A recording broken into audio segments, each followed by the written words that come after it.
తెలంగాణ ముఖ్యమంత్రి రేవంత్ రెడ్డి చాలా జాగ్రత్తగా ఉండాలంటున్నారు రాజకీయ పర్యావరణవేత్తలు, ప్రకృతి ప్రేమికులు.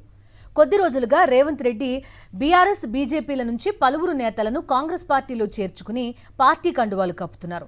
ఇలా చేస్తే ప్రకృతి ఊరుకోదని, తీవ్ర పరిణామాలు తప్పవని గతంలో రేవంత్ రెడ్డి ఓ ఎల్లో మీడియా అధినేతతో కలిసి స్టూడియోలో కూర్చుని సిద్ధాంతీకరించారు. మరి ఇప్పుడు రేవంత్ రెడ్డి ఇలా బీఆర్ఎస్ పార్టీ ఎంపీలు, ఎమ్మెల్యేలను కాంగ్రెస్లో చేర్చుకుంటే ప్రకృతి చూస్తూ ఊరుకుంటుందా? ప్రమాదమే ఉండదా అని రాజకీయ పర్యావరణవేత్తలు ప్రశ్నిస్తున్నారు. పొరుగు పార్టీ ఎమ్మెల్యేలను తమ పార్టీలో చేర్చుకుంటే ప్రకృతి చూస్తూ ఊరుకోదట. టీఆర్ఎస్ ఎమ్మెల్యేలను కాంగ్రెస్ లో చేర్చుకోవాలని అనుకోవటం వల్లే దివంగత వైఎస్ఆర్ పై ప్రకృతి ప్రకోపించిందిట.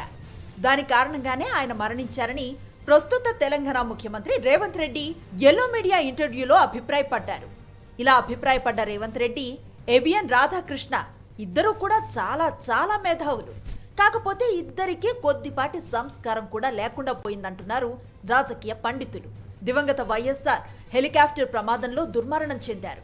చనిపోయిన వారి గురించి ఎవ్వరూ కూడా హేళనగా మాట్లాడరు. కానీ ఈ ఇద్దరూ కూడా వైఎస్ఆర్ మరణానికి ఆయన టీఆర్ఎస్ ఎమ్మెల్యేలను కాంగ్రెస్లో చేర్చుకోవాలనుకోవటమే కారణం అన్నట్లుగా, అందుకే ప్రకృతి ఆయన్ను శిక్షించింది అన్నట్లుగా తీర్మానించారు. ఈ ఇద్దరూ ఏమన్నారో ఒకసారి వినండి. ఇది లేదు, రాజశేఖర రెడ్డి గారికి 153 వచ్చినప్పుడు 148 కదా నెంబర్ గేము, ఆయనకు వచ్చింది 153 కదా. రెండోసారి వచ్చినప్పుడు ఎంత వచ్చింది? అంతే కదా. అప్పుడెంత మార్జిన్ ఉంది? అప్పటికే ఆయన ప్లాన్ చేశారు కదా. ఇప్పుడు ఆయన చనిపోవడానికి ముందు తెలుగుదేశం నుంచి కొంతమందిని, టీఆర్ఎస్ నుంచి కొంతమందిని అంతా స్కెచ్ చేసుకునే కదా వేసుకున్నాడు. కానీ ప్రకృతి అనేది రకరకాల ఎగ్జాక్ట్లీ కారణాలకు దారి తీస్తుంది కదా. ప్రకృతి ఒప్పుకోదు. రాజకీయాల్లో రేవంత్ రెడ్డికి అత్యంత ఇష్టమైన గురువు చంద్రబాబు నాయుడు. అటువంటి చంద్రబాబు నాయుడు 2014లో అధికారంలోకి వచ్చిన తర్వాత ఏం చేశారు? 23 మంది వైఎస్ఆర్ కాంగ్రెస్ ఎమ్మెల్యేలను ప్రలోభాలకు గురిచేసి కేసులు పెడతామని బెదిరించి బ్లాక్మెయిల్ చేసి టీడీపీలో చేర్చుకున్నారు. మరి ఘటనపై ప్రకృతికి కోపం ఎందుకు రాలేదట?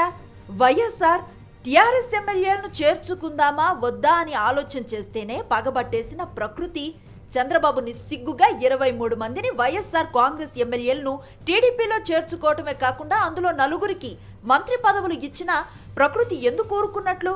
కొంపతీసి ప్రకృతి కూడా ఎల్లో బ్యాచ్లో చేరిపోయిందా? ఎల్లో మీడియా తరహాలో టీడీపీ అధినేత ఏం చేసినా ప్రకృతి చూస్తూ ఊరుకుంటుందా? చంద్రబాబుకు రాజకీయ ప్రత్యర్థి అయిన వైఎస్ఆర్ తనను ఆశ్రయించిన వారిని తన పార్టీలో చేర్చుకోవాలని అనుకుంటేనే ప్రకృతికి కోపం వస్తుందా అన్నది రేవంత్ రెడ్డితో పాటు రాధాకృష్ణ కూడా సమాధానం చెప్పాలంటున్నారు రాజకీయ పరిశీలకులు. ఇదే చంద్రబాబు పురమాయిస్తే ఇదే Revanth Reddy nominated MLA Stephenson ఇంటికి కరెన్సీ కట్టలతో వెళ్లి బేరసారాలాడారు. మరి ఆ ఘటన పట్ల ప్రకృతికి అభ్యంతరాలేవి ఉండవా? చంద్రబాబు వారి అనుచరులు ఎలా వ్యవహరించినా ప్రకృతి చూసి పరవశించిపోతుందా అన్నది కూడా రేవంత్ రెడ్డి, రాధాకృష్ణలు వివరించాలి. ఈ ఒక్క విషయమే కాదు, చంద్రబాబు నాయుడు 2014 నుంచి 2019 వరకు పీకల దాకా అప్పులు చేసి రాష్ట్ర ఖజానా దివాలా తీయించి గద్దె దిగేటప్పుడు 100 కోట్లు మాత్రమే మిగిల్చిపోయారు. అప్పుడు ఏపీ అద్భుతంగా ఉందని భజన చేసింది ఎల్లో మీడియా. బాబుతో పోలిస్తే చాలా తక్కువగా అప్పులు చేసిన జగన్మోహన్ రెడ్డి ప్రభుత్వాన్ని మాత్రం రాష్ట్రాన్ని దివాళా తీయించేస్తున్నారంటూ గగ్గోలు పెట్టే రాతలు రాసింది. మనోడు చేస్తే సంసారం, ఎదుటివారు చేస్తే వ్యభిచారం అన్నట్లుగా ఎల్లో మీడియా పైత్యపు రాతలు, ఆ భావజాలంతో ఉండేవారి పైత్యపు కూతలు కొత్త కాదు. సరే, చంద్రబాబు నాయుడు ప్రకృతికి చుట్టం కాబట్టి ఆయన 23 మంది ఎమ్మెల్యేలను అడ్డగోలుగా రాజ్యాంగ విరుద్ధంగా టీడీపీలో చేర్చుకున్న ప్రకృతి ఏమీ అనలేదు. కానీ ఎంతో రాజకీయ భవిష్యత్తు ఉన్న రేవంత్ రెడ్డి మాత్రం ప్రకృతి విషయంలో కొంచెం జాగ్రత్తగా ఉండాలని ఆయన్ని అభిమానించేవారు కూడా కోరుకుంటున్నారు.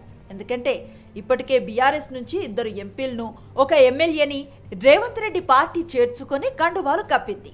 మరో మాజీ మంత్రి మల్లారెడ్డిని డీకే శివకుమార్ దగ్గరకు పంపి బేరాలాడించింది. ప్రకృతి ఏపీలోనే కాదు, కర్ణాటక పైన నిఘా పెడుతుంది. మరి అందుకే అందరూ జాగ్రత్తగా ఉంటే మంచిదంటున్నారు విఘ్నులు.